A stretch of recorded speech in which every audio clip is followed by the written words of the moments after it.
Hello today we are going to see gangrene. So gangrene में basically तुम्हें दो शब्द याद रखने हैं, necrosis and putrefaction. Putrefaction is due to bacteria, accumulation of bacteria. So definition of gangrene is necrosis of tissue associated with superadded putrefaction, most often following coagulative necrosis due to ischemia. So what is ischemia? Ischemia is decrease in blood flow, right? In all types of gangrene, necrosis undergoes liquefaction by action of putrefactive bacteria. These are of two forms, dry, wet, and then gas gangrene, which is subtype of wet.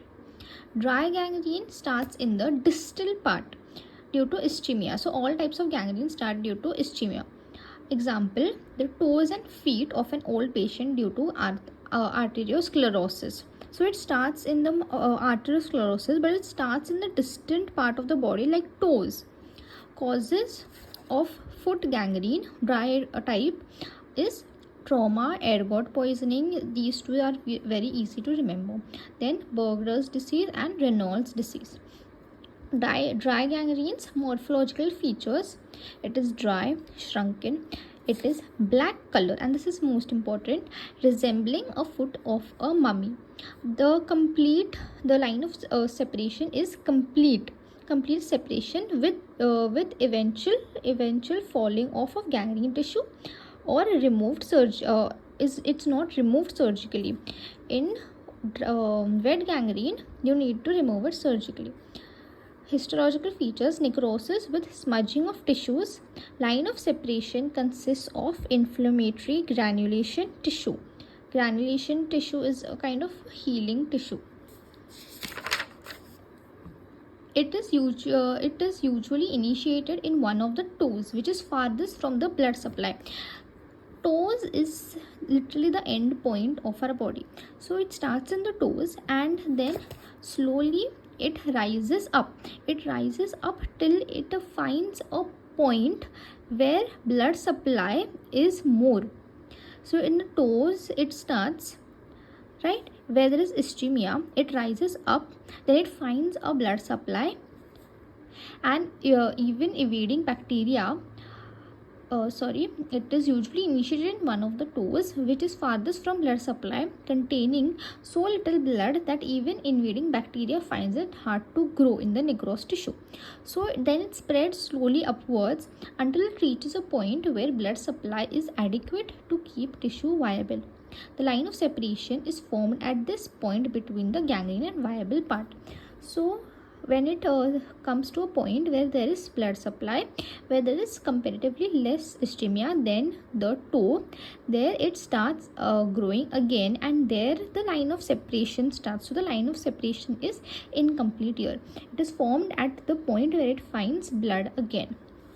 If there is no ischemia or it is less ischemia, then we can say that part is a viable part. Now coming to wet gangrene. Wet gangrene occurs in the moist tissues and organs like bowel, lung, mouth, cervix, vulva, where there are secretions.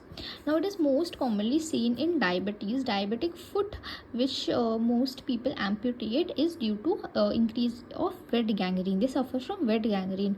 Why? Because it has in diabetes there is a high glucose content in the necrosed tissue, which favors the growth of bacteria. So bacteria need glucose for its increasing growth. Then second example is bed sores. Bed sores happens in bedridden patients when there is pressure on certain sites like the back, the buttocks, and the heel. It usually develops due to blockage of both venous as well as arterial blood flow. That means ischemia.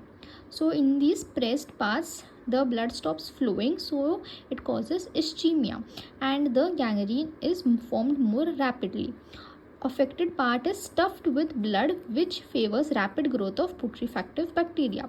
Toxic products are formed by bacteria and are absorbed, causing septicemia, and septicemia causes death. Spreading of wet gangrene generally lacks clear-cut line of demarcation and may spread to peritoneal cavity causing peritonitis. So along with septicemia, you can see peritonitis, and there is an incomplete line of demarcation. Only in dry gangrene we had seen that the line of demarcation is complete. So morphological features of wet gangrene: the affected part is soft, swollen, putrid, rotten and dark. Example, gangrene of bowel due to strangulated hernia. Histological features: coagulative necrosis with stuffing of affected part with blood, ulceration of mucosa and intense inflammatory infiltration. Line of demarcation is not clear cut. Here I had accidentally told you that here the line of demarcation is incomplete. However, in dry gangrene, the point where after it starts in the toes, it comes up, it finds blood available at a point, and there a complete line of demarcation is seen, which can fall off if it's not removed surgically. Gas gangrene is a special form of wet gangrene. In gas gangrene, we see Clostridia, which gains entry into tissues through open contaminated wounds, especially in the muscles or as a complication of operation in the colon, which normally contains Clostridia. Clostridia produces toxins which can cause necrosis and edema locally and are absorbed, producing systemic manifestations. Now during operations, if there is a colonal operation, then Clostridia which is present in the colon can spread to the body and causes systemic manifestations, necrosis and edema. Or if there is an entry through open wounds in muscles.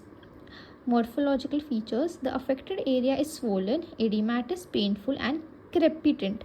Now in wet gangrene, we had also seen that it is soft, swollen, putrid, but here it is rotten, right? And here it is crepitant. Crepitant is it's like a bubble, and when we press it, there is a crackling sound. There's a crackling sound like fireworks or like bubble wrap. When we press the bubble wrap slowly, if we press the bubble wrap, then there is a popping kind of sound continuously. So that is like cracking sound. So that is called as crepitus. So it is crepitant due to accumulation of gas bubbles within the tissues. The tissue becomes dark, black and foul smelling. Histologically, muscle fibers undergo coagulative necrosis with liquefaction. Okay, so this is all about gangrene. I hope you understood. If there are any questions, you can comment down below. Thank you.